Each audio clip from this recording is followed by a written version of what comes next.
ਜਿਹੜੀ ਪਤਨੀ ਵੱਲੋਂ ਇਹ ਸ਼ਿਕਾਇਤ ਹੁੰਦੀ ਹੈ ਕਿ ਤੁਸੀਂ ਮੇਰੀ ਗੱਲ ਹੀ ਨਹੀਂ ਸੁਣਦੇ, ਤੁਸੀਂ ਤੇ ਆਪਣੀ ਹਜੇ ਤੱਕ ਆਪਣੀ ਮਾਂ ਦੀ ਗੱਲ ਸੁਣਦੇ ਹੋ। ਤੇ ਮੁੰਡੇ ਵਾਲੇ ਵੱਲੋਂ ਇਹ ਸ਼ਿਕਾਇਤ ਹੁੰਦੀ ਹੈ ਕਿ ਮੇਰਾ ਘਰ ਹੈ ਜਿਹੜਾ ਮੇਰੇ ਸਹੁਰੇ ਪਰਿਵਾਰ ਖਰਾਬ ਕਰ ਰਹੇ ਨੇ। ਉਹ ਸਮੱਸਿਆ ਦਾ ਕੋਈ ਹੱਲ ਹੈ? ਉਹਨੂੰ ਕਿਸ ਤਰੀਕੇ ਨਾਲ ਬੰਤਰ ਦੇ ਵਿੱਚ ਲਿਆਂਦਾ ਜਾ ਸਕਦਾ ਹੈ? ਜਦੋਂ ਤੱਕ ਮਨੁੱਖ ਦਾ ਆਪਣੇ ਆਪ ਨਾਲ ਇੱਕ ਰਿਸ਼ਤਾ ਕਾਇਮ ਨਹੀਂ ਨਾ ਹੁੰਦਾ, ਉਹ ਦੁਨੀਆ ਨੂੰ ਚੰਗੀ ਤਰ੍ਹਾਂ ਸਮਝ ਨਹੀਂ ਸਕਦਾ।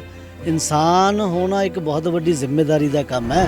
ਅਕਸਰ ਕਿਹਾ ਜਾਂਦਾ ਕਿ ਔਰਤ ਦਾ ਕੋਈ ਘਰ ਨਹੀਂ, ਜਦੋਂ ਉਹ ਆਪਣੇ ਪੇਕੇ ਘਰ ਹੁੰਦੀ ਉਹ ਕਹਿੰਦੇ ਵੀ ਤੂੰ ਬਗਾਨੇ ਘਰ ਜਾਣਾ, ਜਦੋਂ ਉਹ ਸਹੁਰੀ ਆ ਜਾਂਦੀ ਉਹਨੂੰ ਕਹਿੰਦੇ ਵੀ ਇਹ ਬਗਾਨੇ ਘਰ ਦੀ ਆ ਗਈ, ਉਹਦਾ ਆਪਣਾ ਘਰ ਕਿੱਥੇ ਹੈ? ਜਦੋਂ ਅਸੀਂ ਰਿਸ਼ਤਿਆਂ ਦੀ ਗੱਲ ਕਰਦੇ ਹਾਂ ਤਾਂ ਇੱਕ ਆਮ ਇਨਸਾਨ ਦੇ ਦਿਮਾਗ ਦੇ ਵਿੱਚ ਇਹ ਆਉਂਦਾ ਹੈ, ਇਹ ਰਿਸ਼ਤੇ ਹੁੰਦੇ ਕੀ ਨੇ ਰਿਸ਼ਤੇ? ਰਿਸ਼ਤਾ ਇੱਕ ਤਾਲੁਕ ਹੈ, ਇੱਕ ਸਬੰਧ ਹੈ, ਇੱਕ ਲਿੰਕ ਹੈ ਜੋ ਇੱਕ ਮਨੁੱਖ ਦਾ ਦੂਜੇ ਮਨੁੱਖ ਦੇ ਨਾਲ ਹੁੰਦਾ ਹੈ। ਇਹਦੀ ਤਰਬੀਅਤ ਵੇਲੇ ਇੱਕ ਕਨਸੈਪਟ ਸਹੁਰੇ ਘਰ ਪ੍ਰਤੀ ਬਹੁਤ ਮਾੜਾ ਬਣਾ ਦਿੱਤਾ ਜਾਂਦਾ, ਖਾਸ ਤੌਰ ਤੇ ਸੱਸ ਦੀ ਇਮੇਜ ਇਸ ਤਰ੍ਹਾਂ ਬਣਾ ਦਿੱਤੀ ਜਾਂਦੀ ਹੈ ਵੀ ਇੱਕ ਦੈਂਤ ਹੈ, ਵੀ ਉੱਥੇ ਤੂੰ ਜਾਵੇਂਗੀ, ਉੱਥੇ ਤੈਨੂੰ ਸਭ ਤੋਂ ਜ਼ਿਆਦਾ ਬਚਨ ਦੀ ਲੋੜ ਜਾਂ ਸੱਸ ਤੋਂ ਹੈ ਜਾਂ ਨਣਦਾਂ ਤੋਂ ਹੈ। ਇਸ ਤਰ੍ਹਾਂ ਦੀ ਪਰਵਰਿਸ਼ ਨਹੀਂ ਹੋਣੀ ਚਾਹੀਦੀ। ਜਿਹੜੇ ਰਿਸ਼ਤਿਆਂ ਦੀ ਅਹਿਮੀਅਤ ਕੀ ਹੈ? ਕੀ ਅਹਿਮੀਅਤ ਪੁਰਾਣੇ ਵੇਲੇ ਸੀ ਤੇ ਅਜੋਕੇ ਵੇਲੇ ਇਹਦੀ ਕਿੰਨੀ ਕੁ ਅਹਿਮੀਅਤ ਰਹਿ ਗਈ? ਕਿ ਇਨਸਾਨ ਪੈਸਾ ਕਮਾਉਣ ਵਾਲੀ ਮਸ਼ੀਨ ਨਹੀਂ ਹੈ ਇਕੱਲੀ, ਇਹ ਇਮੋਸ਼ਨਸ ਦਾ ਮੁਜੱਸਮਾ ਹੈ, ਭਾਵਨਾਵਾਂ ਦਾ ਮੁਜੱਸਮਾ ਹੈ, ਜਿਨ੍ਹਾਂ ਦੀ ਤ੍ਰਿਪਤੀ ਹੋਣੀ ਬਹੁਤ ਜ਼ਰੂਰੀ ਹੈ।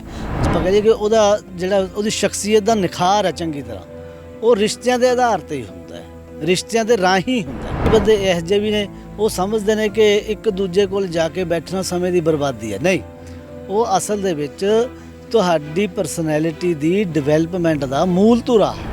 ਅਸੀਂ ਰਿਸ਼ਤਿਆਂ ਨੂੰ ਪ੍ਰਨੋਟ ਦੇ ਉੱਤੇ ਲਿਖਣਾ ਬਿਹਤਰ ਸਮਝਦੇ ਹਾਂ, ਜਦੋਂ ਕਿ ਵਿਸ਼ਵਾਸ ਦੀ ਜਿਹੜੀ ਤੰਦ ਹੈ ਉਹ ਟੁੱਟਦੀ ਜਾ ਰਹੀ ਹੈ। ਔਰਤ ਦੀ ਭੂਮਿਕਾ ਨਿਭਾਵੇ, ਮਰਦ ਦੀ ਭੂਮਿਕਾ ਨਿਭਾਵੇ, ਇਹ ਜ਼ਿਆਦਾ ਵਧੀਆ ਹੈ ਬਜਾਏ ਇਸ ਦੇ ਕਿ ਆਪਣੇ ਜਿਹੜੇ ਸਮਾਜ ਨੇ ਉਹਨਾਂ ਨੂੰ ਕੰਮ ਸੌਂਪੇ ਨੇ ਉਹਨਾਂ ਤੋਂ ਹਟ ਕੇ ਫਿਰ ਅਸੀਂ ਇੱਕ ਦੂਜੇ ਨੂੰ ਇਲਜ਼ਾਮ ਤਰਾਸ਼ੀ ਕਰਨ ਤੋਂ ਇਲਾਵਾ ਹੋਰ ਕੁਝ ਨਹੀਂ ਕਰ ਸਕਦੇ। ਰਿਸ਼ਤਿਆਂ ਨੂੰ ਮਜ਼ਬੂਤ ਕਰਨ ਲਈ ਕੁਝ ਗੱਲਾਂ ਦੀ ਜ਼ਰੂਰਤ ਹੈ, ਉਹ ਗੱਲਾਂ ਤੋਂ ਅਸੀਂ ਹਟਦੇ ਜਾ ਰਹੇ ਹਾਂ।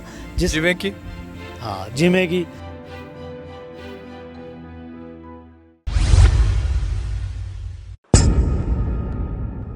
ਸਤਿ ਸ਼੍ਰੀ ਅਕਾਲ ਜੀ। ਹਕੀਕਤ ਟੀਵੀ ਪੰਜਾਬੀ ਦੇਖ ਰਹੇ ਸਾਡੇ ਸਾਰੇ ਦਰਸ਼ਕਾਂ ਦਾ ਸਵਾਗਤ। ਮੈਂ ਹਾਂ ਕਾਸਿਫ ਫਾਰੂਕੀ।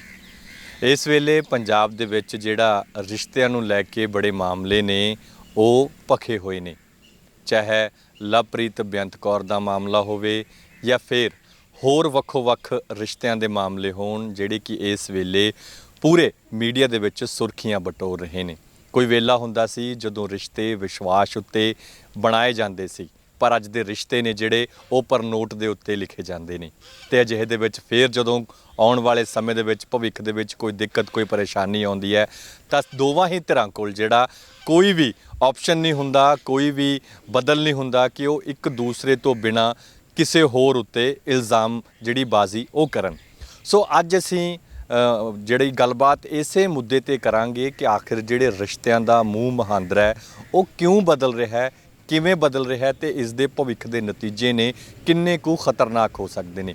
ਪਿਛਲੀ ਵਾਰ ਅਸੀਂ ਤੁਹਾਨੂੰ ਇੱਕ ਵੀਡੀਓ ਦਿਖਾਈ ਸੀ ਜਿਹੜੇ ਲੈਕਚਰਰ ਅਬਦੁਲ ਰਸ਼ੀਦ ਹੋਰਾਂ ਦੀ, ਜਿਨ੍ਹਾਂ ਨੇ ਦੱਸਿਆ ਸੀ ਕਿ ਕਿਸ ਤਰੀਕੇ ਨਾਲ ਜਿਹੜਾ ਬੱਚਿਆਂ ਦਾ ਖੁਦ ਦਾ ਜ਼ਿੱਦੀਪਣੇ ਨੂੰ ਦੂਰ ਕੀਤਾ ਜਾ ਸਕਦਾ ਹੈ। ਸਮਾਜਿਕ ਵਿਸ਼ਿਆਂ ਦੇ ਮਾਹਰ ਨੇ ਅਕਸਰ ਜਿਹੜੇ ਇਸ ਮੁੱਦਿਆਂ ਦੇ ਉੱਤੇ ਆਪਣੀ ਰਾਏ ਜਿਹੜੀ ਉਹ ਸੋਸ਼ਲ ਮੀਡੀਆ ਦੇ ਉੱਤੇ ਰੱਖਦੇ ਰਹਿੰਦੇ ਨੇ, ਤਰ੍ਹਾਂ ਦੇ ਪਲੇਟਫਾਰਮ ਦੇ ਉੱਤੇ ਉਹਨਾਂ ਦੀ ਜਿਹੜੇ ਲੈਕਚਰ ਨੇ ਉਹ ਵੀ ਅਸੀਂ ਸੁਣਦੇ ਰਹਿੰਦੇ ਹਾਂ। ਸੋ ਅੱਜ ਅਸੀਂ ਉਹਨਾਂ ਕੋਲ ਹੀ ਪਹੁੰਚੇ ਹਾਂ, ਸਮਝਣ ਦੀ ਕੋਸ਼ਿਸ਼ ਕਰਾਂਗੇ ਕਿ ਜਿਹੜਾ ਮੂੰਹ ਮੁਹਾਂਦਰਾ ਹੈ ਇਹ ਰਿਸ਼ਤਿਆਂ ਦਾ ਬਦਲ ਰਿਹਾ ਹੈ, ਵਿਸ਼ਵਾਸ ਦੀ ਥਾਂ ਤੇ ਪ੍ਰਨੋਟ ਦੇ ਉੱਤੇ ਜਿਹੜੇ ਰਿਸ਼ਤੇ ਨੇ ਉਹ ਲਿਖ ਕੇ ਵਿਆਹ ਹੋ ਰਹੇ ਨੇ, ਤਾਂ ਅਜਿਹੇ ਦੇ ਵਿੱਚ ਇਹਨਾਂ ਮਸਲਿਆਂ ਦਾ ਬੇਸਿਕ ਹੱਲ ਕੀ ਹੋਣਾ ਚਾਹੀਦਾ ਹੈ। ਸੋ ਅਸੀਂ ਸਵਾਗਤ ਕਰ ਲੈਂਦੇ ਇੱਕ ਵਾਰ ਅਬਦੁਲ ਰਸ਼ੀਦ ਸਾਹਿਬ ਦਾ।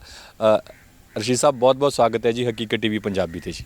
ਬਹੁਤ-ਬਹੁਤ ਮਿਹਰਬਾਨੀ ਫਾਰੂਕੀ ਸਾਹਿਬ ਜੀ। ਜਿਵੇਂ ਤੁਸੀਂ ਅੱਜ ਗੱਲ ਕਰ ਰਹੇ ਹੋ ਰਿਸ਼ਤਿਆਂ ਦੀ, ਜਿਹੜਾ ਅੱਜ ਦਾ ਸਮਾਂ ਹੈ ਇਹ ਰਿਸ਼ਤਿਆਂ ਦੇ ਨਿਘਾਰ ਦਾ ਸਮਾਂ ਕਿਹਾ ਜਾ ਸਕਦਾ ਹੈ ਜੀ।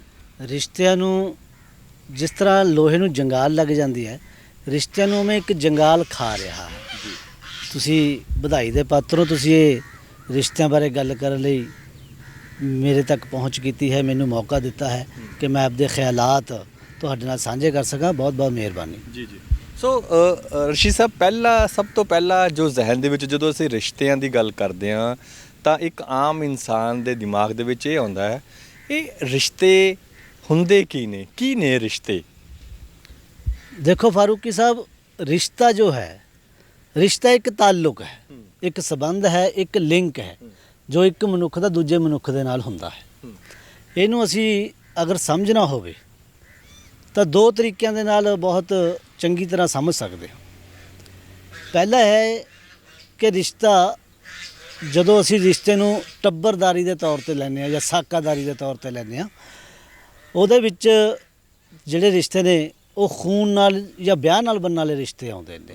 ਉਹਦੇ ਵਿੱਚ ਨਾਨਕੇ ਦਾਦਕਿਆਂ ਵੱਲੋਂ ਬਣਨ ਵਾਲੇ ਰਿਸ਼ਤੇ ਆ ਗਏ, ਜਿਵੇਂ ਮਾਤਾ ਪਿਤਾ, ਚਾਚਾ ਤਾਇਆ, ਭੈਣ ਭਰਾ, ਇਸੇ ਤਰ੍ਹਾਂ ਮਾਮਾ ਮਾਮੀ, ਭੂਆ ਫੁੱਫੜ, ਮਾਸੀ ਮਾਸੜ। ਤੇ ਦੂਜਾ ਹੈ ਵਿਆਹ ਵਾਲਾ ਪੱਖ। ਵਿਆਹ ਦੇ ਨਾਲ ਜਿਹੜੇ ਰਿਸ਼ਤੇ ਬਣਦੇ ਨੇ, ਪਤੀ ਪਤਨੀ ਦਾ, ਸੱਸ ਸਹੁਰੇ ਦਾ, ਸਾਲੇ ਭਣੋਈਏ ਦਾ ਜਾਂ ਜੀਜੇ ਸਾਲੀ ਦਾ, ਇਹ ਰਿਸ਼ਤੇ ਬਣਦੇ ਨੇ। ਇਹ ਤਾਂ ਹੋ ਗਿਆ ਰਿਸ਼ਤਿਆਂ ਦਾ ਟੱਬਰਦਾਰੀ ਵਾਲਾ ਪੱਖ। ਇੱਕ ਹੋਰ ਜਿਹੜਾ ਮਹੱਤਵਪੂਰਨ ਪੱਖ ਹੈ ਉਹ ਹੈ ਸਮਾਜਿਕ ਪੱਖ। ਸਮਾਜਿਕ ਪੱਖ ਤੋਂ ਜਦੋਂ ਅਸੀਂ ਰਿਸ਼ਤਿਆਂ ਦੀ ਗੱਲ ਕਰਦੇ ਹਾਂ ਤਾਂ ਉੱਥੇ ਆਂਢ ਗੁਆਂਢ ਦਾ ਰਿਸ਼ਤਾ ਆ ਗਿਆ, ਦੋਸਤੀ ਦਾ ਰਿਸ਼ਤਾ ਆ ਗਿਆ, ਜਾਂ ਮਨੁੱਖ ਦਾ ਆਪਣੇ ਆਪ ਨਾਲ ਰਿਸ਼ਤਾ ਆ ਗਿਆ। ਜਦੋਂ ਤੱਕ ਮਨੁੱਖ ਦਾ ਆਪਣੇ ਆਪ ਨਾਲ ਇੱਕ ਰਿਸ਼ਤਾ ਕਾਇਮ ਨਹੀਂ ਨਾ ਹੁੰਦਾ, ਉਹ ਦੁਨੀਆ ਨੂੰ ਚੰਗੀ ਤਰ੍ਹਾਂ ਸਮਝ ਨਹੀਂ ਸਕਦਾ। ਇਨਸਾਨ ਹੋਣਾ ਇੱਕ ਬਹੁਤ ਵੱਡੀ ਜ਼ਿੰਮੇਵਾਰੀ ਦਾ ਕੰਮ ਹੈ। ਉਰਦੂ ਦਾ ਇੱਕ ਸ਼ੇਰ ਹੈ कि फरिश्तों से बेहतर है इंसान होना मगर इसमें पड़ती है मेहनत ज़्यादा। वो मेहनत है जिहड़ी ਉਹ ਰਿਸ਼ਤਿਆਂ ਦੇ ਪੱਖ ਤੋਂ ਹੀ ਮੈਂ ਸਮਝਦਾ ਕਿ ਗੱਲ ਕੀਤੀ ਗਈ। ਜੀ। ਤੇ ਫਿਰ ਰਸ਼ੀਦ ਸਾਹਿਬ, ਤੁਸੀਂ ਦੱਸਿਆ ਕਿ ਰਿਸ਼ਤੇ ਦੀ ਬਣਤਰ ਤਾਂ ਤੁਸੀਂ ਸਮਝਾਤੀ ਹੈ, ਸਾਨੂੰ ਇਹ ਸਮਝਾਓਗੇ ਕਿ ਅਜੋਕੇ ਵੇਲੇ ਜਿਹੜੇ ਰਿਸ਼ਤਿਆਂ ਦੀ ਅਹਿਮੀਅਤ ਕੀ ਹੈ? ਕੀ ਅਹਿਮੀਅਤ ਪੁਰਾਣੇ ਵੇਲੇ ਸੀ ਤੇ ਅਜੋਕੇ ਵੇਲੇ ਇਹਦੀ ਕਿੰਨੀ ਕੁ ਅਹਿਮੀਅਤ ਰਹਿ ਗਈ ਹੈ? ਰਿਸ਼ਤਿਆਂ ਦੀ ਅਹਿਮੀਅਤ ਸਮਝਣ ਵਾਸਤੇ ਸਾਨੂੰ ਪਹਿਲਾਂ ਜਿਹੜਾ ਇਨਸਾਨ ਹੈ ਉਹਦੀ ਜਿਹੜੀ ਬੇਸਿਕ ਨੇਚਰ ਹੈ, ਮੂਲ ਪ੍ਰਵਿਰਤੀ ਹੈ ਜਿਹੜੀ, ਉਹਨੂੰ ਸਮਝਣ ਦੀ ਲੋੜ ਹੈ। ਅਰਸਤੂ ਕਹਿੰਦਾ ਹੈ ਕਿ ਇਨਸਾਨ ਇੱਕ ਸਮਾਜਿਕ ਪ੍ਰਾਣੀ ਹੈ। ਸਮਾਜ ਤੋਂ ਬਿਨਾ ਜੋ ਵੀ ਜੀਵ ਰਹਿੰਦਾ ਹੈ ਉਹ ਜਾਂ ਤਾਂ ਪਸ਼ੂ ਹੈ ਜਾਂ ਦੇਵਤਾ ਹੈ।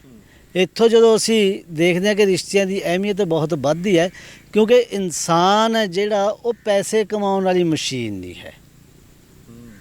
ਇਨਸਾਨ ਜੋ ਹੈ ਅਸਲ ਦੇ ਵਿੱਚ ਇਹ ਇੱਕ ਭਾਵਨਾਵਾਂ ਦਾ ਮੁਜੱਸਮਾ ਹੈ। ਉਹਨਾਂ ਭਾਵਨਾਵਾਂ ਦੀ ਤ੍ਰਿਪਤੀ ਹੋਣੀ ਬਹੁਤ ਜ਼ਰੂਰੀ ਹੈ। ਜੇਕਰ ਭਾਵਨਾਵਾਂ ਦੀ ਤ੍ਰਿਪਤੀ ਨਹੀਂ ਹੁੰਦੀ ਤਾਂ ਇਨਸਾਨ ਦੇ ਅੰਦਰ ਕਈ ਤਰ੍ਹਾਂ ਦੇ ਡਿਸਆਰਡਰਸ ਪੈਦਾ ਹੁੰਦੇ ਨੇ, ਜਿਵੇਂ ਐਂਗਜ਼ਾਇਟੀ ਡਿਸਆਰਡਰ ਕਹਿ ਲਓ, ਡਿਪਰੈਸ਼ਨ ਕਹਿ ਲਓ। ਅੱਜ ਕੱਲ੍ਹ ਇਹ ਸਮੱਸਿਆ ਵੱਧ ਰਹੀ ਹੈ। ਹਰੇਕ ਬੰਦਾ ਆਪਣੇ ਆਪ ਨੂੰ ਡਾਕਟਰ ਕੋਲ ਲੈ ਕੇ ਜਾਂਦਾ ਤਾਂ ਕਹਿ ਦਿੰਦਾ ਕਿ ਤੂੰ ਡਿਪਰੈਸ਼ਨ ਦਾ ਸ਼ਿਕਾਰ ਹੋ ਗਿਆ। ਉਹਦਾ ਅਸਲ ਕਾਰਨ ਕੀ ਹੈ? ਅਸਲ ਕਾਰਨ ਹੀ ਇਹ ਹੈ ਕਿ ਰਿਸ਼ਤਿਆਂ ਦੇ ਵਿੱਚ ਹੈ ਜਿਹੜਾ ਉਹ ਆਪਣਤ, ਉਹ ਮੁਹੱਬਤ ਨਹੀਂ ਰਹੀ, ਇੱਕ ਖਲਾ ਆ ਗਿਆ, ਇੱਕ ਮਤਲਬ ਪ੍ਰਸਤੀ ਆ ਗਈ। ਜੇ ਰਿਸ਼ਤਿਆਂ ਦੀ ਅਹਿਮੀਅਤ ਦੀ ਹੋਰ ਆਪਾਂ ਗੱਲ ਕਰੀਏ ਤਾਂ ਇਨਸਾਨ ਦਾ ਜਿਹੜਾ ਓਵਰਆਲ ਜਿਹੜੀ ਡਿਵੈਲਪਮੈਂਟ ਹੈ, ਜਾਂ ਆਪਾਂ ਕਹੀਏ ਕਿ ਉਹਦਾ ਜਿਹੜਾ ਉਹਦੀ ਸ਼ਖਸੀਅਤ ਦਾ ਨਿਖਾਰ ਹੈ ਚੰਗੀ ਤਰ੍ਹਾਂ, ਉਹ ਰਿਸ਼ਤਿਆਂ ਦੇ ਆਧਾਰ 'ਤੇ ਹੀ ਹੁੰਦਾ ਹੈ, ਰਿਸ਼ਤਿਆਂ ਦੇ ਰਾਹੀਂ ਹੁੰਦਾ ਹੈ। ਉਹ ਇੱਕ ਦੂਜੇ ਨਾਲ ਵਿਚਰਨਾ ਸਿੱਖਦਾ ਹੈ, ਉਹ ਕਿਸੇ ਹਾਲਤ ਦੇ ਵਿੱਚ ਕਿਸ ਤਰ੍ਹਾਂ ਦਾ ਵਿਵਹਾਰ ਕਰਨਾ ਉਹਨੂੰ ਰਿਸ਼ਤਿਆਂ ਤੋਂ ਪਤਾ ਲੱਗਦਾ ਹੈ। ਕਈ ਬੰਦੇ ਇਹੋ ਜਿਹੇ ਵੀ ਨੇ, ਉਹ ਸਮਝਦੇ ਨੇ ਕਿ ਇੱਕ ਦੂਜੇ ਕੋਲ ਜਾ ਕੇ ਬੈਠਣਾ ਸਮੇਂ ਦੀ ਬਰਬਾਦੀ ਹੈ। ਨਹੀਂ, ਉਹ ਅਸਲ ਦੇ ਵਿੱਚ ਤੁਹਾਡੀ ਪਰਸਨੈਲਿਟੀ ਦੀ ਡਿਵੈਲਪਮੈਂਟ ਦਾ ਮੂਲ ਧੁਰਾ ਹੈ। ਉੱਥੇ ਉਹ ਰਿਸ਼ਤਾ ਤੁਹਾਡਾ ਕਾਮਯਾਬ ਹੋਣਾ ਚਾਹੀਦਾ ਜੇ ਤੁਸੀਂ ਆਪਣੇ ਆਪ ਨੂੰ ਕਾਮਯਾਬ ਕਰਨਾ ਹੈ। ਤੇ ਫਿਰ ਅਜੋਕੇ ਵੇਲੇ ਤਾਂ ਰਸ਼ੀਦ ਸਾਹਿਬ ਇਹ ਮੰਨਿਆ ਜਾਂਦਾ ਹੈ ਕਿ ਜਿਹੜੇ ਰਿਸ਼ਤੇ ਨੇ ਮਹਿਜ਼ ਕਾਗਜ਼ੀ ਨੇ, ਜਾਂ ਰਿਸ਼ਤਿਆਂ ਦੀ ਕੋਈ ਬਹੁਤੀ ਅਹਿਮੀਅਤ ਇਸ ਵੇਲੇ ਨਹੀਂ ਰਹੀ, ਮਤਲਬ ਦੇ ਰਿਸ਼ਤੇ ਹੋ ਗਏ ਨੇ। ਅੱਜ ਕੱਲ੍ਹ ਇੱਕ ਅਲਫਾਜ਼ ਚੱਲਿਆ ਹੋਇਆ ਕਿ ਮਤਲਬ ਦੇ ਰਿਸ਼ਤੇ ਹੋ ਗਏ ਨੇ। ਤੇ ਫਿਰ ਇਹ ਵੀ ਸਾਨੂੰ ਦੱਸੋ ਕਿ ਜਿਹੜੇ ਰਿਸ਼ਤੇ ਨੇ, ਕਿ ਇਸ ਤੋਂ ਬਗੈਰ ਮਨੁੱਖੀ ਜ਼ਿੰਦਗੀ ਦੀ ਕੋਈ ਕਲਪਨਾ ਅਸੀਂ ਕਰ ਸਕਦੇ ਹਾਂ? ਨਹੀਂ, ਦੇਖੋ, ਜਿਹੜੀ ਤੁਸੀਂ ਕਹੀ ਹੈ ਮਨੁੱਖੀ ਜੀਵਨ ਦੀ ਕਲਪਨਾ ਕਰਨ ਦੀ ਗੱਲ, ਉਹ ਤਾਂ ਮੈਂ ਪਹਿਲਾਂ ਹੀ ਦੱਸ ਦਿੱਤਾ ਹੈ ਕਿ ਇਨਸਾਨ ਪੈਸਾ ਕਮਾਉਣ ਵਾਲੀ ਮਸ਼ੀਨ ਨਹੀਂ ਹੈ ਇਕੱਲੀ। ਇਹ ਇਮੋਸ਼ਨਸ ਦਾ ਮੁਜੱਸਮਾ ਹੈ, ਭਾਵਨਾਵਾਂ ਦਾ ਮੁਜੱਸਮਾ ਹੈ, ਜਿਨ੍ਹਾਂ ਦੀ ਤ੍ਰਿਪਤੀ ਹੋਣੀ ਬਹੁਤ ਜ਼ਰੂਰੀ ਹੈ। ਜਿੱਥੋਂ ਤੱਕ ਤੁਸੀਂ ਰਿਸ਼ਤਿਆਂ ਦੇ ਕਾਗਜ਼ੀ ਹੋਣ ਦੀ ਗੱਲ ਕੀਤੀ ਹੈ ਜਾਂ ਰਿਸ਼ਤਿਆਂ ਦੇ ਨਿਗਾਰ ਦੀ ਗੱਲ ਕੀਤੀ ਹੈ, ਉਹਦੇ ਵਾਸਤੇ ਜਿਵੇਂ ਮੈਂ ਪਹਿਲਾਂ ਦੱਸਿਆ ਕਿ ਰਿਸ਼ਤਿਆਂ ਦੀ ਅਹਿਮੀਅਤ ਕਿਉਂ ਹੈ, ਇਸੇ ਤਰ੍ਹਾਂ ਰਿਸ਼ਤਿਆਂ ਨੂੰ ਮਜ਼ਬੂਤ ਕਰਨ ਲਈ ਕੁਝ ਗੱਲਾਂ ਦੀ ਜ਼ਰੂਰਤ ਹੈ। ਉਹ ਗੱਲਾਂ ਤੋਂ ਅਸੀਂ ਹਟਦੇ ਜਾ ਰਹੇ ਹਾਂ। ਜਿਵੇਂ ਕਿ ਦੇਖੋ, ਰਿਸ਼ਤਿਆਂ ਦੇ ਵਿੱਚ ਸਭ ਤੋਂ ਪਹਿਲਾਂ ਜਿਹੜਾ ਹੈਗਾ ਉਹ ਇਹ ਸਮਝੋ ਕਿ ਕਨੈਕਟੀਵਿਟੀ ਹੈ, ਕਮਿਊਨੀਕੇਸ਼ਨ ਹੈ। ਸਾਡੇ ਆਪਸ ਦੇ ਵਿੱਚ ਰਿਸ਼ਤਿਆਂ ਦੇ ਵਿੱਚ ਕਮਿਊਨੀਕੇਸ਼ਨ ਘਟਦੀ ਜਾ ਰਹੀ ਹੈ, ਬੰਦਾ ਆਪਣੇ ਆਪ ਤੱਕ ਮਹਿਦੂਦ ਹੁੰਦਾ ਜਾ ਰਿਹਾ ਹੈ। ਕਮਿਊਨੀਕੇਸ਼ਨ ਜਦ ਤੱਕ ਰਿਸ਼ਤਿਆਂ ਦੇ ਵਿੱਚ ਨਹੀਂ ਹੋਊਗੀ ਉਦੋਂ ਤੱਕ ਰਿਸ਼ਤਾ ਮਜ਼ਬੂਤ ਨਹੀਂ ਹੋ ਸਕਦਾ। ਹੁਣ ਇਹ ਕਮਿਊਨੀਕੇਸ਼ਨ ਵੀ ਅੱਗੇ ਇੱਥੇ ਵੀ ਗੱਲ ਸਾਨੂੰ ਧਿਆਨ 'ਚ ਰੱਖਣੀ ਹੈ। ਕਮਿਊਨੀਕੇਸ਼ਨ ਦੇ ਵਿੱਚ ਇੱਕ ਦੂਜੇ ਨੂੰ ਬਰਾਬਰ ਦਾ ਮੌਕਾ ਮਿਲਣਾ ਚਾਹੀਦਾ ਹੈ। ਇੱਕ ਦੂਜੇ ਦੇ ਉੱਤੇ ਹਾਵੀ ਹੋਣ ਦੀ ਭਾਵਨਾ ਨਹੀਂ ਹੋਣੀ ਚਾਹੀਦੀ। ਜਿਸ ਤਰ੍ਹਾਂ ਕਿ ਆਪਾਂ ਕਹਿ ਲਓ ਕਿ ਕੋਈ ਗੱਲ ਕਿਸੇ ਦੀ ਕਮੀ ਹੈ, ਉਹ ਕਮੀ ਨੂੰ ਅਸੀਂ ਸਿੱਧਾ ਸਪਾਟ ਨਹੀਂ ਕਹਿਣਾ। ਜੇ ਅਸੀਂ ਰਿਸ਼ਤਿਆਂ ਨੂੰ ਕਾਮਯਾਬ ਕਰਨਾ ਹੈ, ਉਹਨੂੰ ਸੁਝਾਅ ਦੇ ਰੂਪ ਵਿੱਚ ਵੀ ਦੱਸਿਆ ਜਾ ਸਕਦਾ ਹੈ। ਤੇ ਫਿਰ ਰਸ਼ੀਦ ਸਾਹਿਬ, ਇੱਕ ਹੋਰ ਬੜਾ ਸਵਾਲ ਇੱਥੇ ਪੈਦਾ ਹੁੰਦਾ, ਤੁਸੀਂ ਰਿਸ਼ਤਿਆਂ ਦੀ ਬਣਤਰ ਸਮਝਾਤੀ ਹੈ, ਦੱਸਤਾ ਕਿ ਰਿਸ਼ਤਿਆਂ ਤੋਂ ਬਗੈਰ ਜਿਹੜੀ ਉਹ ਜ਼ਿੰਦਗੀ ਦੀ ਕਲਪਨਾ ਵੀ ਅਸੀਂ ਸੋਚ ਨਹੀਂ ਸਕਦੇ। ਤੇ ਫਿਰ ਜਿਹੜੇ ਅੱਜ ਕੱਲ ਰਿਸ਼ਤਿਆਂ ਦੇ ਵਿੱਚ ਨੈਤਿਕ ਗਿਰਾਵਟ ਆ ਰਹੀ ਹੈ, ਅਸੀਂ ਰਿਸ਼ਤਿਆਂ ਨੂੰ ਪ੍ਰਨੋਟ ਦੇ ਉੱਤੇ ਲਿਖਣਾ ਬਿਹਤਰ ਸਮਝਦੇ ਹਾਂ, ਜਦੋਂ ਕਿ ਵਿਸ਼ਵਾਸ ਦੀ ਜਿਹੜੀ ਤੰਦ ਹੈ ਉਹ ਟੁੱਟਦੀ ਜਾ ਰਹੀ ਹੈ। ਚਾਹੇ ਉਹ ਲਵਪ੍ਰੀਤ ਦਾ ਸੁਸਾਈਡ ਵਾਲਾ ਮਾਮਲਾ ਹੋਵੇ, ਬੇਅੰਤ ਕੌਰ ਦੇ ਕੈਨੇਡਾ ਜਾਣ ਵਾਲਾ ਮਾਮਲਾ ਹੋਵੇ, ਉਹਦੇ ਵਿੱਚ ਮੈਨੂੰ ਲੱਗਦਾ ਕਿ ਰਿਸ਼ਤਿਆਂ ਨੂੰ ਲਿਖ ਕੇ, ਪ੍ਰਨੋਟ ਦੇ ਉੱਤੇ ਲਿਖ ਕੇ ਨਿਭਾਉਣ ਦੀ ਗੱਲ ਕੀਤੀ ਗਈ ਸੀ। ਤੇ ਫਿਰ ਸਾਡੇ ਕੋਲ ਤਾਂ ਕੋਈ ਚੀਜ਼ ਬਚਦੀ ਨਹੀਂ ਸਿਵਾਏ ਇਲਜ਼ਾਮਬਾਜ਼ੀਆਂ ਤੋਂ। ਇਹਨਾਂ ਨੂੰ ਤੁਸੀਂ ਕੀ ਕਹੋਗੇ? ਗਿਰਾਵਟ ਤੇ ਜਿਹੜੀ ਨੈਤਿਕ ਗਿਰਾਵਟ ਹੈ, ਇਸ ਦਾ ਹੱਲ ਕੋਈ ਤੁਹਾਨੂੰ ਲੱਗਦਾ ਕਿ ਹੈ? ਰਿਸ਼ਤਿਆਂ ਦੇ ਵਿੱਚ ਜਿਹੜੀ ਗਿਰਾਵਟ ਹੈ ਇਹਨੂੰ ਹੱਲ ਕੀਤਾ ਜਾ ਸਕਦਾ। ਮੈਂ ਜਿਵੇਂ ਤੁਹਾਨੂੰ ਪਹਿਲਾਂ ਵੀ ਦੱਸਿਆ ਕਿ ਪਰਸਪਰ ਵਿਸ਼ਵਾਸ ਹੋਣਾ ਚਾਹੀਦਾ ਹੈ, ਇੱਕ ਦੂਜੇ ਦੇ ਵਿੱਚ ਵਿਸ਼ਵਾਸ ਦੀ ਭਾਵਨਾ ਹੋਣੀ ਚਾਹੀਦੀ ਹੈ। ਇਸ ਤੋਂ ਇਲਾਵਾ ਇਹ ਕਹੋ ਕਿ ਰਿਸਪੈਕਟ ਹੋਣੀ ਚਾਹੀਦੀ ਹੈ। ਸਾਨੂੰ ਜਿਵੇਂ ਮੈਂ ਪਹਿਲਾਂ ਕਿਹਾ ਕਿ ਪਤੀ ਪਤਨੀ ਦੇ ਰਿਸ਼ਤੇ ਦੀ ਗੱਲ ਕਰੀਏ, ਜੇ ਉਹ ਇੱਕ ਦੂਜੇ ਨੂੰ ਬਰਾਬਰ ਸਮਝਣ ਵਾਲਾ ਰਿਸ਼ਤਾ ਹੋਣਾ ਚਾਹੀਦਾ ਹੈ। ਔਰਤ ਦੀ ਭੂਮਿਕਾ ਨਿਭਾਵੇ, ਮਰਦ ਦੀ ਭੂਮਿਕਾ ਨਿਭਾਵੇ, ਇਹ ਜ਼ਿਆਦਾ ਵਧੀਆ ਹੈ ਬਜਾਏ ਇਸ ਦੇ ਕਿ ਆਪਣੇ ਜਿਹੜੇ ਸਮਾਜ ਨੇ ਉਹਨਾਂ ਨੂੰ ਕੰਮ ਸੌਂਪੇ ਨੇ, ਉਹਨਾਂ ਤੋਂ ਹਟ ਕੇ ਫਿਰ ਅਸੀਂ ਇੱਕ ਦੂਜੇ ਨੂੰ ਇਲਜ਼ਾਮ ਤਰਾਸ਼ੀ ਕਰਨ ਤੋਂ ਇਲਾਵਾ ਹੋਰ ਕੁਝ ਨਹੀਂ ਕਰ ਸਕਦੇ। ਉੱਥੇ ਇਲਜ਼ਾਮ ਤਰਾਸ਼ੀ ਹੀ ਹੋਊਗੀ। ਜੀ। ਤੇ ਫਿਰ ਤੁਸੀਂ ਪਤੀ ਪਤਨੀ ਦੀ ਗੱਲ ਕੀਤੀ ਹੈ, ਅੱਜ ਕੱਲ੍ਹ ਤੇ ਪਤੀ ਪਤਨੀ ਦੇ ਰਿਸ਼ਤਿਆਂ ਦਾ ਵੀ ਧੁਰਾ ਬਦਲ ਗਿਆ ਹੈ। ਇੱਕ ਦੂਸਰੇ ਨੂੰ ਕੋਸ਼ਿਸ਼ ਹੁੰਦੀ ਹੈ ਕਿ ਇਹਨੂੰ ਜਿੰਨਾ ਮਰਜ਼ੀ ਮੈਂ ਨੀਚਾ ਦਿਖਾਵਾਂ ਜਾਂ ਉਹ ਨੀਚਾ ਦਿਖਾਵੇ। ਤੇ ਫਿਰ ਪਤੀ ਪਤਨੀ ਦਾ ਰਿਸ਼ਤਾ ਵਾਹਦ ਇੱਕ ਇੱਦਾਂ ਦਾ ਰਿਸ਼ਤਾ ਹੁੰਦਾ, ਮੈਨੂੰ ਲੱਗਦਾ ਹੈ ਕਿ ਜੇਕਰ ਉਹ ਇੱਕ ਵਾਰ ਟੁੱਟ ਜਾਂਦਾ ਹੈ ਤੇ ਉਹ ਜ਼ਿੰਦਗੀ ਭਰ ਨਹੀਂ ਉਸ ਤਰੀਕੇ ਨਾਲ ਬਣ ਸਕਦਾ। ਕਹਿੰਦੇ ਨੇ ਕਿ ਜਦੋਂ ਧਾਗਾ ਹੁੰਦਾ, ਜੇ ਟੁੱਟ ਜਾਵੇ ਤਾਂ ਉਹਦੇ ਵਿੱਚ ਗੱਠ ਪੈ ਜਾਂਦੀ ਹੈ। ਭਰਾ ਜਿੰਨਾ ਮਰਜ਼ੀ ਮਾੜਾ ਰਹੇਗਾ ਭਰਾ, ਭੈਣ ਜਿੰਨੀ ਮਰਜ਼ੀ ਮਾੜੀ ਹੈ ਰਹੇਗੀ ਭੈਣ, ਜਾਂ ਫਿਰ ਅਸੀਂ ਇਹ ਕਹਿ ਲਈਏ ਕਿ ਪੁੱਤ ਕਪੁੱਤ ਚਾਹੇ ਹੋ ਜਾਵੇ ਜਿੰਨਾ ਮਰਜ਼ੀ, ਲੇਕਿਨ ਰਹੇਗਾ ਤਾਂ ਉਹ ਪੁੱਤ ਹੀ। ਪਰ ਮੀਆਂ ਬੀਬੀ ਦਾ ਇੱਕ ਰਿਸ਼ਤਾ, ਜਿਹੜਾ ਹਸਬੈਂਡ ਵਾਈਫ ਦਾ ਜਿਹੜਾ ਇੱਕ ਰਿਲੇਸ਼ਨਸ਼ਿਪ ਹੁੰਦਾ, ਜੇਕਰ ਇਹ ਟੁੱਟਦਾ ਹੈ, ਇਹਦਾ ਧੁਰਾ ਖਰਾਬ ਹੁੰਦਾ ਹੈ, ਉਹਦੇ ਨੁਕਸਾਨ ਕੀ ਨੇ ਸਾਡੀ ਸੁਸਾਇਟੀ ਨੂੰ? ਨੁਕਸਾਨ ਤਾਂ ਹੁਣ ਤਾਂ ਅਸੀਂ ਦੇਖ ਹੀ ਰਹੇ ਹਾਂ। ਸਾਡੇ ਕੋਲ ਤਾਜ਼ਾ ਐਗਜ਼ਾਮਪਲ ਲਵਪ੍ਰੀਤ ਦੇ ਕੇਸ ਦੀ ਹੈਗੀ। ਉੱਥੇ ਜਿਹੜਾ ਹੈ ਕਿ ਰਿਸ਼ਤਿਆਂ ਦੇ ਵਿੱਚ ਜਿਹੜੇ ਵਿਸ਼ਵਾਸ ਦੀ ਘਾਟ ਸੀ, ਉਹਦੇ ਨਾਲ ਸਾਡਾ ਸਮਾਜ ਹੈ ਜਿਹੜਾ ਉਹ ਨਿਘਾਰ ਵੱਲ ਨੂੰ ਜਾ ਰਿਹਾ, ਖਤਮ ਹੋ ਰਿਹਾ। ਹੁਣ ਇਹਦੇ ਵਿੱਚ ਸਵਾਲ ਇਹ ਪੈਦਾ ਹੁੰਦਾ ਹੈ ਕਿ ਜਿਹੜੇ ਪਤੀ ਪਤਨੀ ਦੇ ਰਿਸ਼ਤੇ ਨੇ ਜਾਂ ਸੱਸ ਸਹੁਰੇ ਦੇ ਰਿਸ਼ਤੇ ਨੇ, ਇਹਨਾਂ ਦੇ ਵਿੱਚ ਗਿਰਾਵਟ ਕਿਉਂ ਆ ਰਹੀ ਹੈ? ਉਹਦੇ ਪਿੱਛੇ ਕੁਝ ਕਾਰਨ ਨੇ, ਜਿਨ੍ਹਾਂ ਕਾਰਨਾਂ ਦੀ ਘੋਖ ਕੀਤੀ ਜਾਣੀ ਚਾਹੀਦੀ ਹੈ। ਜਦ ਤੱਕ ਅਸੀਂ ਘੋਖ ਨਹੀਂ ਕਰਾਂਗੇ, ਰਿਸਰਚ ਨਹੀਂ ਕਰਾਂਗੇ, ਉਦੋਂ ਤੱਕ ਅਸੀਂ ਉਹਨਾਂ ਨੂੰ ਸੰਭਾਲ ਨਹੀਂ ਸਕਦੇ। ਰਿਸਰਚ ਬਹੁਤ ਜ਼ਰੂਰੀ ਹੈ। ਉਹਦੇ ਵਾਸਤੇ ਜੇ ਅਸੀਂ ਰਿਸਰਚ ਦੀ ਗੱਲ ਕਰੀਏ ਕਿ ਅਸੀਂ ਫਿਲਮਾਂ ਦੀ ਐਗਜ਼ਾਮਪਲ ਲੈ ਸਕਦੇ ਹਾਂ। ਕਿੰਨੀਆਂ ਫਿਲਮਾਂ ਨੇ ਜਿਹੜੀਆਂ ਕਿ ਸਾਨੂੰ ਦਿਖਾਉਂਦੀਆਂ ਨੇ ਕਿ ਰਿਸ਼ਤਿਆਂ ਦੇ ਵਿੱਚ ਖਟਾਸ ਕਿਵੇਂ ਆ ਗਈ ਤੇ ਉਹਨਾਂ ਨੂੰ ਕਿਵੇਂ ਦੂਰ ਕੀਤਾ ਜਾ ਸਕਦਾ ਹੈ। ਹੁਣ ਪਤੀ ਪਤਨੀ ਦੇ ਰਿਸ਼ਤੇ ਦੀ ਜਦੋਂ ਅਸੀਂ ਗੱਲ ਕਰਦੇ ਹਾਂ, ਸਭ ਤੋਂ ਪਹਿਲਾ ਕਾਰਨ ਜਿਹੜਾ ਪਤੀ ਪਤਨੀ ਦੇ ਰਿਸ਼ਤੇ ਦੇ ਵਿੱਚ ਦਰਾਰ ਪੈਦਾ ਕਰ ਸਕਦਾ, ਉਹ ਹੁੰਦਾ ਜਿਹੜਾ ਘਰੇਲੂ ਮਾਹੌਲ ਹੈ ਸਾਡਾ। ਘਰੇਲੂ ਮਾਹੌਲ ਦੇ ਵਿੱਚ ਜਿਹੜਾ ਫਰਕ ਆ ਜਾਂਦਾ, ਉਹ ਇੱਕ ਵੱਡਾ ਕਾਰਨ ਹੈ ਪਤੀ ਪਤਨੀ ਦੇ ਰਿਸ਼ਤੇ ਦੀ ਗਿਰਾਵਟ ਦਾ। ਦੇਖੋ, ਇੱਕ ਲੜਕੀ ਦੂਜੇ ਘਰ ਦੇ ਵਿੱਚ ਵਿਆਹ ਕੇ ਆਈ ਹੈ, ਉਸ ਘਰ ਦਾ ਮਾਹੌਲ 20 ਸਾਲ ਤੋਂ 25 ਸਾਲ ਤੋਂ ਇੱਕੋ ਜਿਹਾ ਹੈ। ਉੱਥੇ ਔਰਤ ਜਿਹਨੂੰ ਕਿ ਰੱਬ ਨੇ ਬਹੁਤ ਵੱਡੀ ਸਹਿਨ ਸ਼ਕਤੀ ਦਿੱਤੀ ਹੈ। ਦੇਖੋ, ਜੇ ਅਸੀਂ ਆਦਮੀ ਦੀ ਗੱਲ ਕਰੀਏ, ਉੱਥੇ ਆਦਮੀ ਦੇ ਅੰਦਰ ਉਹ ਸਹਿਨ ਸ਼ਕਤੀ ਨਹੀਂ ਹੈਗੀ। ਇਹ ਸਹਿਨ ਸ਼ਕਤੀ ਪ੍ਰਮਾਤਮਾ ਨੇ ਔਰਤ ਨੂੰ ਦਿੱਤੀ ਹੈ। ਔਰਤ ਹੀ ਇੰਟੈਲੀਜੈਂਟ ਹੈ ਆਦਮੀ ਨਾਲੋਂ ਵੱਧ। ਕਿਉਂਕਿ ਅੱਲਾਹ ਤਾਲਾ ਨੇ, ਮਾਲਕ ਨੇ, ਪ੍ਰਮਾਤਮਾ ਨੇ ਉਸ ਨੂੰ ਇੱਕ ਐਡਜਸਟਮੈਂਟ ਦੀ ਕਪੈਸਿਟੀ ਦਿੱਤੀ ਹੈ, ਐਡਜਸਟਮੈਂਟ ਦੀ ਇੱਕ ਗੁਣ ਦਿੱਤਾ ਹੈ। ਇੰਟੈਲੀਜੈਂਟ ਸਾਈਕੋਲੋਜੀ ਦੇ ਮੁਤਾਬਕ ਇੰਟੈਲੀਜੈਂਟ ਉਹੀ ਹੈ ਜਿਹੜੇ ਬਦਲਦੇ ਹਾਲਾਤ ਦੇ ਮੁਤਾਬਕ ਆਪਣੇ ਆਪ ਨੂੰ ਢਾਲ ਲੈਂਦਾ ਹੈ। ਜੇਕਰ ਕੋਈ ਲੜਕੀ ਜਿਹੜੀ ਨਵੇਂ ਮਾਹੌਲ 'ਚ ਆਈ ਹੈ ਉਹ ਕਹੇ ਕਿ ਮੈਂ ਫੌਰੀ ਪਰਿਵਰਤਨ ਲੈ ਆਉਂਗੀ, ਉਹ ਪੋਸੀਬਲ ਨਹੀਂ ਹੈ। ਉੱਥੇ ਉਹਨੂੰ ਥੋੜਾ ਜਿਹਾ ਸਬਰ ਤੋਂ ਤਹੰਮਲ ਤੋਂ ਕੰਮ ਲੈਣਾ ਚਾਹੀਦਾ ਹੈ। ਇਹ ਗੱਲ ਤੇ ਫਿਰ ਮੁੰਡੇ ਤੇ ਵੀ ਲਾਗੂ ਹੁੰਦੀ ਹੈ। ਨਹੀਂ, ਮੁੰਡਾ ਤਾਂ ਉਸ ਮਾਹੌਲ ਦੇ ਵਿੱਚ ਪਹਿਲਾਂ ਤੋਂ ਰਹਿ ਰਿਹਾ ਨਾ। ਹਾਂ, ਇਹ ਬਾਤ ਮੰਨਣ ਵਾਲੀ ਹੈ ਕਿ ਮੁੰਡੇ ਦਾ ਜਿਹੜਾ ਰੋਲ ਹੈ, ਮੁੰਡੇ ਦਾ ਰੋਲ ਇਹ ਹੈ ਕਿ ਉਹ ਆਪਣੀ ਪਤਨੀ ਦੀਆਂ ਜਿਹੜੀਆਂ ਆਕਾਂਖਿਆਵਾਂ ਨੇ, ਉਹਦੀਆਂ ਉਮੀਦਾਂ ਨੇ, ਉਹਦੇ ਤੋਂ ਪਹਿਲਾਂ ਮੁੰਡੇ ਤੋਂ ਨੇ ਜਿਹੜੀਆਂ ਉਮੀਦਾਂ, ਉਹਨਾਂ ਤੇ ਖਰਾ ਉਤਰੇ। ਉਹਨੂੰ ਔਰ ਆਪਣੀ ਪਤਨੀ ਨੂੰ ਆਪਣੇ ਘਰ ਦੇ ਮਾਹੌਲ ਬਾਰੇ ਜਾਣਕਾਰੀ ਦੇਣੀ ਚਾਹੀਦੀ ਹੈ। ਇੱਕ ਪੁਰਾਣੇ ਜ਼ਮਾਨੇ ਦੇ ਵਿੱਚ ਗੱਲ ਅਕਸਰ ਕਹੀ ਜਾਂਦੀ ਸੀ ਕਿ ਭਾਈ ਤਾਂ ਇਕੱਠੇ ਕੱਟ ਲੈਂਦੇ ਨੇ, ਦੋ ਦਰਾਣੀ ਜਠਾਣੀ ਇਕੱਠੀਆਂ ਨਹੀਂ ਕੱਟਦੀਆਂ।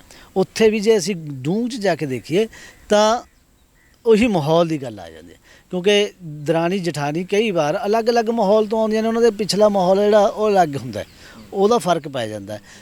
ਇੱਥੇ ਜਿਵੇਂ ਤੁਸੀਂ ਕਿਹਾ, ਉਹਦੇ ਵਿੱਚ ਸੱਸ ਸਹੁਰੇ ਦਾ ਰੋਲ ਬਹੁਤ ਬੜਾ ਹੋ ਜਾਂਦਾ। ਦੇਖੋ, ਜਿਹੜਾ ਵਿਆਹ ਵਾਲਾ ਕੰਸੈਪਟ ਹੈ, ਵਿਆਹ ਇੱਕ ਬਹੁਤ ਜ਼ਿੰਮੇਵਾਰੀ ਵਾਲਾ ਕੰਮ ਹੈ। ਇਸੇ ਕਰਕੇ ਬਹੁਤੇ ਸਾਡੇ ਭਾਰਤੀ ਰਿਸ਼ਤਿਆਂ ਦੇ ਵਿੱਚ ਅਸੀਂ ਦੇਖੀਏ ਤਾਂ ਬਹੁਤੇ ਮਰਦ ਜਾਂ ਬਹੁਤੀਆਂ ਔਰਤਾਂ ਵਿਆਹ ਦੇ ਮਾਮਲੇ 'ਚ ਕਾਮਯਾਬ ਨਹੀਂ ਹੁੰਦੇ, ਕਿਉਂਕਿ ਉਹ ਜ਼ਿੰਮੇਵਾਰੀ ਤੋਂ ਉਹ ਭਾਵਨਾ ਨਹੀਂ ਹੈਗੀ। ਤਾਂ ਮੈਂ ਗੱਲ ਕਰ ਰਿਹਾ ਸੀ ਕਿ ਸੱਸ ਸਹੁਰੇ ਦਾ ਰੋਲ ਹੈ ਕਿ ਉਹ ਜਿਹੜੀ ਨਵਾਂ ਜੀ ਘਰ ਦੇ ਵਿੱਚ ਆਇਆ ਨੂੰਹ ਦੇ ਰੂਪ ਦੇ ਵਿੱਚ, ਉਹਦੇ ਮੁਤਾਬਕ ਥੋੜ੍ਹਾ ਮੋਟਾ ਢਲਣ, ਫਾਲਤੂ ਦੀ ਦਖਲਅੰਦਾਜ਼ੀ ਘਟਾਉਣ। ਉਹ ਜਦੋਂ ਦਖਲਅੰਦਾਜ਼ੀ ਘਟੂਗੀ, ਉਹਦੇ ਅੰਦਰ ਵਿਸ਼ਵਾਸ ਦੀ ਭਾਵਨਾ ਪੈਦਾ ਕਰਨ। ਉਹਨੂੰ ਇਹ ਨਾ ਦਿਖਾਉਣ ਕਿ ਤੂੰ ਬੇਗਾਨੀ ਹੈ। ਅਕਸਰ ਕਿਹਾ ਜਾਂਦਾ ਕਿ ਔਰਤ ਦਾ ਕੋਈ ਘਰ ਨਹੀਂ, ਜਦੋਂ ਉਹ ਆਪਣੇ ਪੇਕੇ ਘਰ ਹੁੰਦੇ ਉਹ ਕਹਿੰਦੇ ਵੀ ਤੂੰ ਬੇਗਾਨੇ ਘਰ ਜਾਣਾ। ਜਦੋਂ ਉਹ ਸਹੁਰੀ ਆ ਜਾਂਦੀ ਉਹਨੂੰ ਕਹਿੰਦੇ ਵੀ ਇਹ ਬੇਗਾਨੇ ਘਰ ਦੀ ਆ ਗਈ। ਉਹਦਾ ਆਪਣਾ ਘਰ ਕਿੱਥੇ ਹੈ?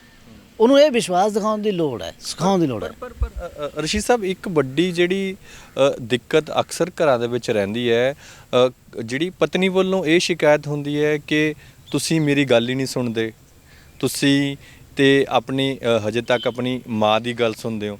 ਤੇ ਮੁੰਡੇ ਵਾਲੇ ਵੱਲੋਂ ਇਹ ਸ਼ਿਕਾਇਤ ਹੁੰਦੀ ਹੈ ਕਿ ਮੇਰਾ ਘਰ ਹੈ ਜਿਹੜਾ ਮੇਰੇ ਸਹੁਰੇ ਪਰਿਵਾਰ ਖਰਾਬ ਕਰ ਰਹੇ ਨੇ। ਉਹ ਸਮੱਸਿਆ ਦਾ ਕੋਈ ਹੱਲ ਹੈ? ਉਹਨੂੰ ਕਿਸ ਤਰੀਕੇ ਨਾਲ ਬੰਤਰ ਦੇ ਵਿੱਚ ਲਿਆਂਦਾ ਜਾ ਸਕਦਾ ਹੈ?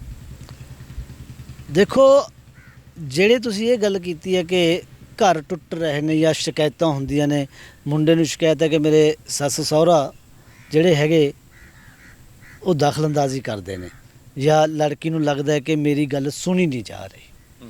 ਉਹਦੇ ਪਿੱਛੇ ਵੀ ਕੁਝ ਕਾਰਨ ਨੇ। ਦੇਖੋ, ਮੈਂ ਜਿਵੇਂ ਪਹਿਲਾਂ ਵੀ ਕਿਹਾ, ਵਿਸ਼ਵਾਸ ਤਾਂ ਜ਼ਰੂਰੀ ਹੈ ਨਾ।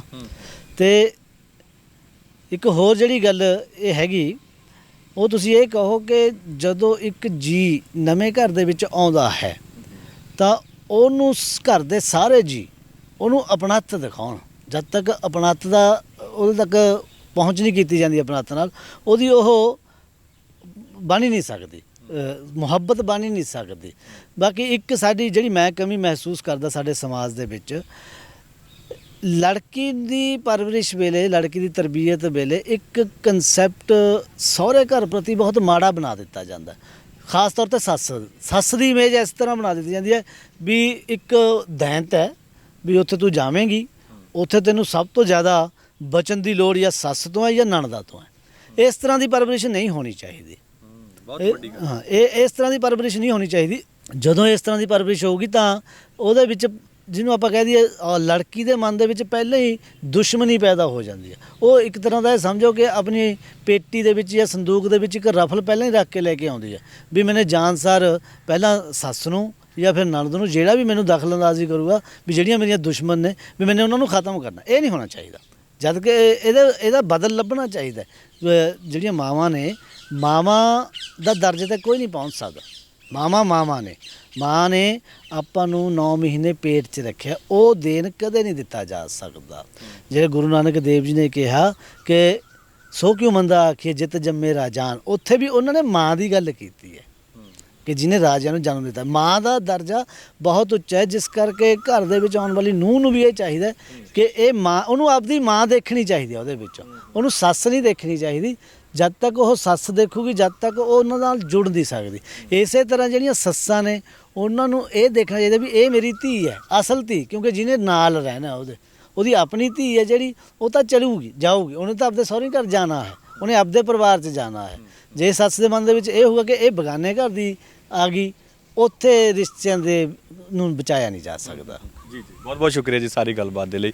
ਸੋ ਇਹ ਸਨ ਅਬਦੁਲ ਰਸ਼ੀਦ ਲੈਕਚਰਾਰ, ਜਿਨ੍ਹਾਂ ਨੇ ਬੜੇ ਹੀ ਗੂੰਜੀਆਂ ਜਿਹੜੀਆਂ ਰਮਜ਼ਾਂ ਨੇ ਅੱਜ ਰਿਸ਼ਤਿਆਂ ਦੀਆਂ ਛੇੜੀਆਂ ਨੇ।